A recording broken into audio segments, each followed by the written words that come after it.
ಎಲ್ಲ ಆ್ಯಪ್ಗಳಲ್ಲಿ ಹೋಗಿ ನಿಮಗೆಲ್ಲ ಆ್ಯಪ್ಗಳಲ್ಲಿ ಆ್ಯಪಲ್ ಥರ ಕಾಣಿಸ್ತಾ ಇರ್ಬೇಕು ಇವಾಗ.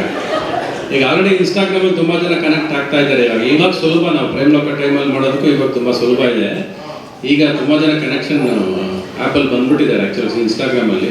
ನಾನು ಮೊನ್ನೆ ಕೂಡ ಹೇಳಿದ್ದೀನಿ, ಯಾಕಂದರೆ ಈ ಸಿನಿಮಾ ಬಂದ್ಬಿಟ್ಟು ಪ್ರೇಮ್ ಲೋಕ ಬಂದ್ಬಿಟ್ಟು ಕಾಮನ್ ಮ್ಯಾನ್ ಜೊತೆ ನಡೆಯುವಂಥ ಒಂದು ಕಥೆ ಅದು. ಸೊ ಥ್ರೂಔಟ್ ಜನ ಟ್ರಾವೆಲ್ ಮಾಡ್ತಾರೆ ಜೊತೆಯಲ್ಲಿ ಇಡೀ ಸಿನಿಮಾ. ನಾವೇನು ಒರಿಜಿನಲ್ ಪ್ರೇಮ್ ಲೋಕ ಕಾಲೇಜ್ ಸಬ್ಜೆಕ್ಟ್ ಅಂತ ಹೇಳ್ತಿದ್ವೋ, ಇದು ವಿತ್ ಪೀಪಲ್ ನಡೆಯುವಂಥ ಒಂದು ಲವ್ ಸಬ್ಜೆಕ್ಟ್. ಸೊ ನಾಳೆ ಇಲ್ಲಿ ನಿಂತಿರೋರು ಇಲ್ಲಿರೋರು ಯಾರು ಬೇಕಾದ್ರೂ ಸಿನಿಮಾದಲ್ಲಿ ಬಂದು ಪಾತ್ರವಾಗಿ ಬರ್ತಾ ಇರ್ತಾರೆ ಸಿನಿಮಾದಲ್ಲಿ. So it travels with the people. So ಇಡೀ ಹಂಗೆ ನೋಡೋಕೆ ಇಡೀ ಕರ್ನಾಟಕ ಅಂತಲ್ಲ, ಇಡೀ ವರ್ಲ್ಡೇ ಆ ಪಿಕ್ಚರ್ಗೆ becomes a part of the project ಅಂತ ಫಿನಿಶಿಂಗ್ ಸಿನಿಮಾ ತರ್ತೀವಿ ನಾವು. ಅದರಿಂದ ಎಲ್ಲರಿಗೂ ಅವಕಾಶ ಇದೆ ಸಿನಿಮಾದಲ್ಲಿ. ಬಟ್ ಅದನ್ನು ಇವಾಗಲೇ ಆಗಲೇ ಒಂದು ಅಷ್ಟೊಂದು ಅಪ್ಲಿಕೇಶನ್ಸ್ ಬಂದ್ಬಿಟ್ಟಿದೆ, ನಮ್ಮ ಫ್ಯಾಮಿಲಿನ ಹಾಕೊಳ್ಳಿ, ನಿಮ್ಮ ಫ್ಯಾಮಿಲಿನ ಹಾಕೊಳ್ಳಿ ಅಂತ. ಅದು ಹಂಗೆ ಹಾಕೊಳ್ಳೋದಕ್ಕಾಗೋದಿಲ್ಲ. ಎಲ್ಲರೂ ಮೆಸೇಜಸ್ಸು ಹಾಕೊಂಡು ಕೂತಿದ್ದೀವಿ, ಎಲ್ಲ ಕಲೆಕ್ಟ್ ಮಾಡೋಕ್ಕೆ ಸ್ಟಾರ್ಟ್ ಮಾಡ್ತೀವಿ. ಇನ್ನು ಸಿನಿಮಾ ಶೂಟಿಂಗ್ ಸ್ಟಾರ್ಟ್ ಆದಾಗ ಒಂದೊಂದು ಫ್ಯಾಮಿಲಿನ ಎಲ್ಲೆಲ್ಲಿ ಯಾವ್ಯಾವ ಭಾಗದಲ್ಲಿ ಸೇರಿಸ್ಬೇಕು, ಯಾಕಂದ್ರೆ ಎಲ್ಲ ರೋಡ್ ಸೈಡ್ ಸೇರಿಸ್ಬೇಕು, ಆಮೇಲೆ ಅವರು ಟ್ರೈನಿಂಗ್ ಕೊಡಬೇಕು, ಅದೊಂದು ದೊಡ್ಡ ಭಾಗ ಅದು. ಹೇಳಿ ಏನು ಅಲ್ಲ ಪಕ್ಕದ ಸೈಡ್ ಗುಸು ಗುಸು ಅಂತ ಈಗಲೇ ಇನ್ನು ಸಿನಿಮಾನೇ ಸ್ಟಾರ್ಟ್ ಆಗಿಲ್ಲ ನಮ್ಮದು. ನಾನು ಕೇಳಿದ್ದು, ನೀವು ಆಪಲ್ ಬ್ಯೂಟಿ ಥರ ಹೀರೋಯಿನ್ಗಳನ್ನ ಹುಡ್ಕೊಂಡು ಬರ್ತೀರಾ ಅಂತ. ನೀವು ಪ್ರೇಮ ಲೋಕ ಟೂರಲ್ಲಿ ಎಷ್ಟು ಇನ್ವಾಲ್ವ್ ಆಗಿದ್ದೀರಾ ಅಂತಂದ್ರೆ ಅನುಭವನೇ ಹೇಳ್ತಾ ಇದ್ದೀರಾ ಸರ್. ಈಗ ಇದು ಸೂಪರ್ ಮಾಡೆಲ್ ಬಗ್ಗೆ ಅವರು ಸಿನಿಮಾ ಇಂಡಸ್ಟ್ರಿಗೆ ಬಂದು ಯಾವ ರೀತಿ ಸ್ಟ್ರಗಲ್ ಮಾಡ್ತಾರೆ ಅನ್ನೋ ಸಿನಿಮಾ. ಸೊ ಇದು ನಿಮಗೆ ತುಂಬ ಕನೆಕ್ಟ್ ಆಗಿರುತ್ತೆ ಅಂತ ಅನ್ಸುತ್ತೆ. ಯಾಕಂದರೆ ಆ ಥರ ಹೀರೋಯಿನ್ಸ್ಗಳನ್ನ ನೀವು ತುಂಬ ಜನನ ನೋಡಿರ್ತೀರ, ಇಂಟ್ರೊಡ್ಯೂಸ್ ಮಾಡಿದ್ದೀರಾ. ನೀವು ಕೂಡ ಸಾಕಷ್ಟು ಅವರ ಪ್ರತಿಭೆಯನ್ನು ಹೊರಗಡೆ ತಂದಿದ್ದೀರಾ, ಸಾಕಷ್ಟು ಹೀರೋಯಿನ್ಸ್ಗಳನ್ನ ನೀವು ಇಂಟ್ರೊಡ್ಯೂಸ್ ಮಾಡಿರುವಂಥದ್ದು. ಸೊ ನೀವು ಹತ್ರದಿಂದ ನೋಡಿರ್ತೀರಾ. ಆ ಒಂದು ಎಕ್ಸ್ಪೀರಿಯನ್ಸ್ ಶೇರ್ ಮಾಡೋದು ಇದ್ರೆ ಸರ್, ಅಂದರೆ ಈ ಸ್ಟೋರಿ ನಿಮಗೆ ಎಷ್ಟು ಕನೆಕ್ಟ್ ಆಯಿತು, ಜೊತೆಗೆ ಸಿನಿಮಾ ಇಂಡಸ್ಟ್ರಿ ಬರೋ ಹೆಣ್ಮಕ್ಳಿಗೆ ರವಿಚಂದ್ರನ್ ಸರ್ ಏನು ಒಂದು ಮೆಸೇಜ್ ಕೊಡ್ತಾರೆ ಅಂತ. ಸಿನಿಮಾ ಇಂಡಸ್ಟ್ರಿ ಬರೋ ಹೀರೋಯಿನ್ಸ್ ನಾನೇನು ಮೆಸೇಜ್ ಕೊಡಲಿ? ಅದೇ ಅಲ್ವಾ ಸರ್, ನೀವು ಒಬ್ಬ ಗುರು ಆಗಿ ಇರ್ತೀರಾ. ಎಲ್ಲಿ ಇಲ್ಲ, ಇಲ್ಲಿ ಇನ್ನೂ ಶುರುನೇ ಆಗಿಲ್ಲ ನನಗೆ. ಇವಾಗ ಪ್ರೊಫೆಸರ್ ಅಂತ ಗೊತ್ತಾಗಿರೋದು ನನಗೆ. ಪ್ರೊಫೆಸರ್ ಕ್ಯಾರೆಕ್ಟರ್ ಅಂತ ಹೇಳಿದ್ದಾರೆ, ಒಂದು ಇಂಪಾರ್ಟೆಂಟ್ ಕ್ಯಾರೆಕ್ಟರ್. ಇನ್ನೂ ಪಾತ್ರಕ್ಕೆ ಹಿಡಿದಿಲ್ಲ ನಾನು. ಈಗ ಬಂದ ತಕ್ಷಣ ನಾನು ಇವತ್ತು ಪ್ರೆಸ್ ಮೀಟ್ ಇರೋದೇ ಗೊತ್ತಿಲ್ಲ. ಶೂಟಿಂಗ್ ಹಾಕೊಂಡು ಓಡ್ ಬಂದರೆ ಪ್ರೆಸ್ ಮೀಟ್ ಅಂದರು. ಇದೇ ಶುರುನೇ ಮಾಡಿಲ್ಲ, ನನ್ನ ಕ್ಯಾರೆಕ್ಟರ್ಗೆ ಎಂಟರ್ ಆಗಿಲ್ಲ ಅಂದೆ. ಏನೇ ಪಾತ್ರ ಕೊಟ್ಟರು ಕೂಡ ತೂಕವಾಗಿರೋ ಪಾತ್ರ ಅಂತಲ್ಲ, ಯಾವ ಪಾತ್ರ ಕೊಟ್ಟರು ನಾವು ಅದನ್ನು ಜಸ್ಟಿಫೈ ಮಾಡೋದು ನಮ್ಮ ಡ್ಯೂಟಿ ಆಗುತ್ತೆ. ಅದರಲ್ಲೂ ಈ ಥರ ಪಾತ್ರ ಕೊಟ್ಟಾಗ ಅದು ಇನ್ನು ನಮ್ಮನ್ನು ಅವ್ರ ಬೆಲ್ಲಿ ನಮ್ಗಿರೋದು ಈ ಪಾತ್ರ ನೀವೇ ಕರೆಕ್ಟ್ ಅಂತ. ಇದಕ್ಕೆ ಬೇರೆ ಪಾತ್ರ ಇಲ್ಲ ಅನ್ನೋದ್ರ ಥರದಲ್ಲಿ ಅವ್ರು ಮಾತಾಡ್ತಾರೆ ಅವರು. ಅದು ಅವ್ರು ನಮ್ಮ ಮೇಲೆ ಇಟ್ಟಿರೋ ಪ್ರೀತಿ, ಆ ನಂಬಿಕೆ ನಾವು ಉಳಿಸ್ಕೊಂಡು ಹೋಗೋದು ಕೆಲಸ.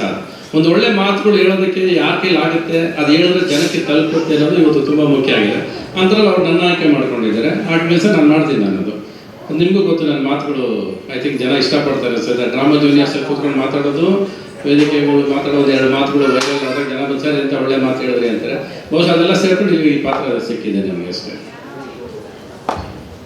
ರವಿ ಸರ್, ನಿನ್ನೆ ನಿಮ್ಮ ಹೃದಯಕ್ಕೆ ತುಂಬ ಹತ್ತಿರವಾದಂಥ ವ್ಯಕ್ತಿ ಅಪ್ಪು ಸರ್ ಅವರ ಬರ್ತ್ಡೇ, 49ನೇ ವರ್ಷದ್ದು. ಅವ್ರು ಇಲ್ಲ ಅನ್ನೋ ಆ ನೆನಪಲ್ಲೂ ಕೂಡ, ಆ ನೋವಲ್ಲೂ ಕೂಡ ನಾವು ನೆನಪು ಮಾಡ್ಕೊಳ್ತಾನೆ ಇದ್ದೀವಿ.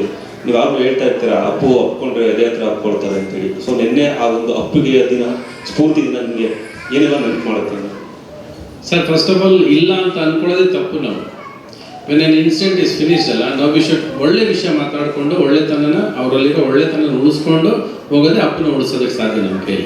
ನಾವು ಅದನ್ನು ಮೈನಸ್ ಮಾತಾಡ್ಕೊಂಡು ಹೋಗೋದ್ರಲ್ಲಿ ಏನೂ ಬರೋದಿಲ್ಲ. It just keep him alive. ಒಳ್ಳೆ ದಿನ ಬೆಳಗ್ಗೆ ಏನು ಮಾತಾಡ್ತೀವಿ, ಅಳೋದು ಆಗೋಯ್ತಿವಾಗ, ಅದೊಂದು ಪಾರ್ಟ್ ಮುಗೀತು ಒಂದು ಚಾಪ್ಟರ್. ಇವು ನಾವು ಓನ್ಲಿ ಟಾಕ್ ಗುಡ್ ಅಬೌಟ್ ಇಮ್. ಅಲ್ಲಿಂದ ಏನಾದ್ರು ಒಳ್ಳೆ ತಗೊಂಡೋಗೋಕ್ಕಾಗತ್ತಾ? ಅಲ್ಲಿಂದ ನಮ್ಮಲ್ಲಿ ಏನಾದ್ರು ಬದಲಾವಣೆ ಸಿಗುತ್ತಾ?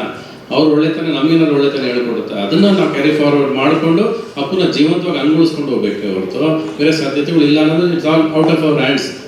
ಸೊ ನಾವು carry the smile of Appu, carry the hug of Appu, ಅಷ್ಟೇ ಹೇಳಬೇಕು.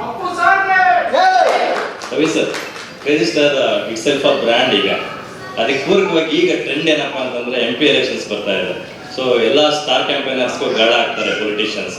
ಸೊ ಈ ಸಲ MP ಎಲೆಕ್ಷನ್ಸ್ಗೆ ರವಿ ಸರ್ ಏನಾದ್ರು ಯಾರಿಗಾದ್ರೂ ಕ್ಯಾಂಪೇನ್ಗೆ ಹೋಗ್ತಾರಾ ಅಂತಕ್ಕಂಥದ್ದು? ಗೊತ್ತಿಲ್ಲಪ್ಪ, ನಾನು ಯೂಶಲಾಗಿ ಯಾರು ಕರೆಯೋದಿಲ್ಲ. ನನ್ನ ಜಾತಿ ಅಡ್ಡ ಬರುತ್ತೆ ಅವ್ರಿಗೆ ಅನ್ಸುತ್ತೆ. ಗೊತ್ತಿಲ್ಲ ನನಗೆ. ಕರೆದ್ರೆ ನಾನು ಯಾರು ಸ್ನೇಹಿತರಿಗೆ ಇಲ್ಲ ಅಂತ ಹೇಳೋದಿಲ್ಲ. ಅಥವಾ ಏನಾದ್ರು ಬಂದರೆ ಹೋಗ್ತೀನಿ, ನನಗೇನಿಲ್ಲ. ಅದೆಲ್ಲ ಏನು I don't have any restriction. But ನಾನು ಯಾವುದು ಪಾರ್ಟಿನ ಇಂಥ ಪಾರ್ಟಿಗೆ ಅಂತ ರೆಸಿಸ್ಟೆನ್ಸು ನಾನು ಆಗೋದಿಲ್ಲ. I am every common man, common party ನಂತೆಲ್ಲ. ವ್ಯಕ್ತಿಗತವಾಗಿ ಸ್ನೇಹಿತರು ಯಾರಾದ್ರು ಅಷ್ಟೇ ಆ ಥರ ಹೋಗೋ ಐಡಿಯಾ ಇರಲ್ಲ, ತುಂಬ ಕಡಿಮೆ. Necessity it depends on other things also. Very sir, thank you. ಅಮ್ಮಾಯ SSTV ಸಿನಿಮಾ ಜಗತ್ತಿನ ಕ್ಷಣ ಕ್ಷಣದ ಸುದ್ದಿಯೊಂದಿಗೆ.